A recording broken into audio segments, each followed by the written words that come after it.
Given problem में omega एक complex number है जो कि सेटिस्फाई करता है ओमेगा क्यूब इक्वल्स टू 1 एक इक्वेशन को जो कि कुछ और नहीं क्यूब रूट ऑफ यूनिटी है और ओमेगा की वैल्यू 1 के इक्वल नहीं है। एक मैट्रिक्स ए इस तरह से डिफाइन किया गया है जो आप देख सकते हैं स्क्रीन पर, और आपसे पूछा गया है कि कौन से स्टेटमेंट्स यहाँ पर ट्रू है। अगर हम मैट्रिक्स ए के रो सम को देखते हैं तो वो होगा 1 प्लस ओमेगा स्क्वेयर, और सेकंड रो का भी यही होगा और थर्ड रो का भी, जो कि इक्वल होता है जीरो के। यानी कि हर एक रो सम किसके जीरो के इक्वल है। तो रिजल्ट का यूज करते हुए कि अगर रो सम कोई स्पेसिफिक नंबर होता है तो वो स्पेसिफिक नंबर उसकी आइगन वैल्यू होती है। तो जीरो इस मैट्रिक्स का एक आइगन वैल्यू होगा। ऑप्शन सी यहाँ पर ट्रू हो जाएगा। क्योंकि जीरो एक आइगन वैल्यू है तो ये मैट्रिक्स ए इन्वर्टिबल नहीं हो सकता है। ऑप्शन ए डिस्कार्ड हो जाता है।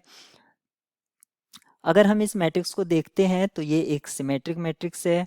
जीरो एक आइगन वैल्यू हो गई है, और यहाँ पर नंबर ऑफ नॉन जीरो, अगर मैं इस मैट्रिक्स की रैंक फाइंड करता हूँ तो रैंक मैं किस तरह से फाइंड कर सकता हूँ। ओमेगा स्क्वेयर 1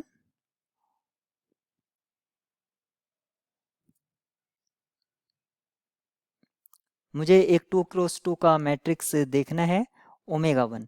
तो ये हमें 2x2 का मैट्रिक्स मिल रहा है जिससे हमें पता चल रहा है इसका डिटर्मिनेंट नॉट इक्वल्स टू 0 है। तो रैंक 2 हो जाएगी, और इस मैट्रिक्स की अगर रैंक 2 हो गई है तो ऑप्शन बी करेक्ट हो जाएगा। और रैंक नलिटी थ्योरम का यूज़ करके इसकी नलिटी 1 रहेगी।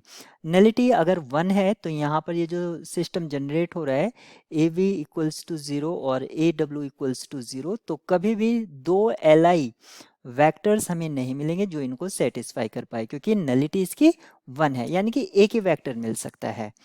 तो ऑप्शन डी यहाँ पर रॉन्ग हो जाता है। तो इस गिवन प्रॉब्लम के लिए राइट की option B and C correct होंगे।